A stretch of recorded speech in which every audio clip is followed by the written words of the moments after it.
This is question 3 from the June 2012 C4 Edexcel paper, the one that actually got taken rather than the one that was leaked. So what we're going to look at here is binomial expansion. The first part of a 6 mark for part A is to rewrite the function in a form that we can use the binomial expansion. So first of all, we're going to need to rewrite it as a power, and because it's 1 over the square root, we need minus a half. The other thing we have to do is you need to make sure that in the brackets it's got 1 as the first term. In order to do that, we're going to have to factorise out the 9, and that will come out as 9 to the power negative a half, leaving inside the bracket 1 and then minus 4 over 9x. That then allows us to leave the 6 times 1 over the square root of 9, so that's going to be 6 over 3, so we're going to end up with 2 outside, and then this left in our bracket. And then what we need to do is apply the binomial expansion to it, which I'm going to do down here. So we've got 2, and then the binomial expansion will be 1, and then we've got the power times the x term,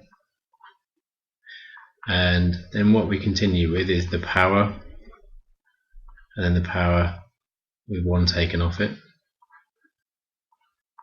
the x term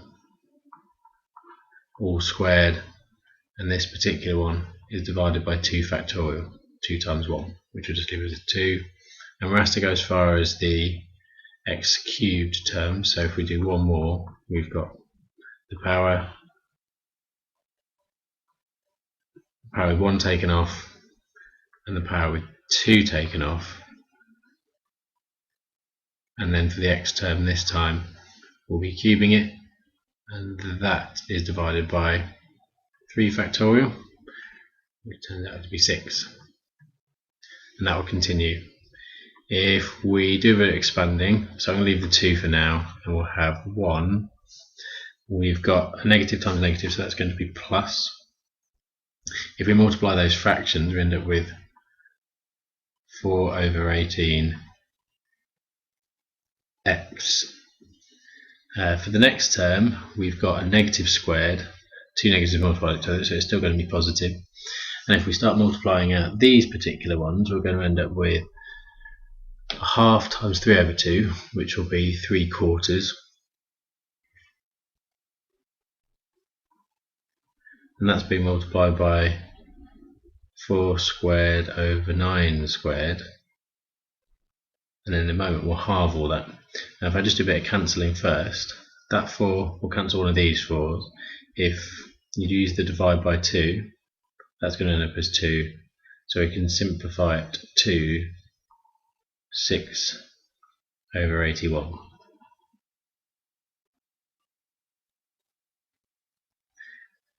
And don't forget the x squared on the end. Next one, we've got a negative number cubed, which will be negative, times negative will be positive, times negative will be negative, times negative will be positive, so you see that that comes out as positive as well. Then we've got, if we multiply the 3 terms, negative a half, negative 3 over 2, and negative 5 over 2, we'll end up with 15 over 8.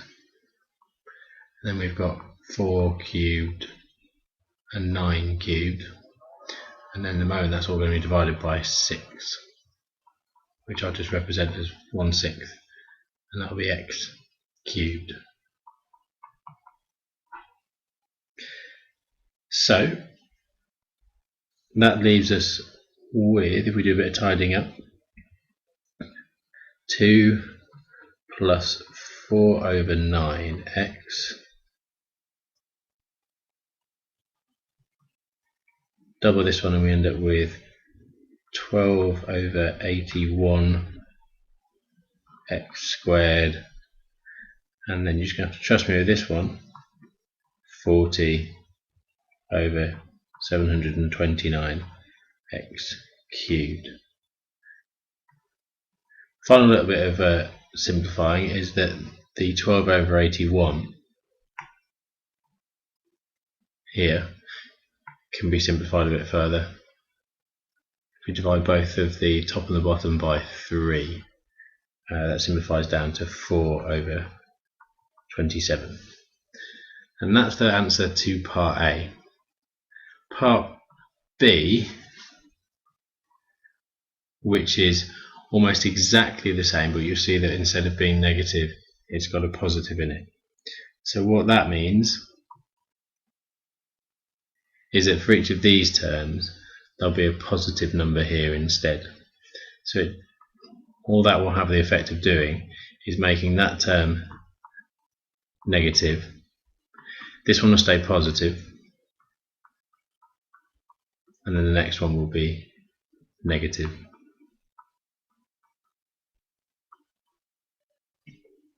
And for part C, you'll see the difference is that it's now double what it was before. And to do that, what we'll need to do is, because we've doubled the x term wherever there's an x, we'll now put 2x. My pardon, need to put a plus there because it's the same as the original part from A.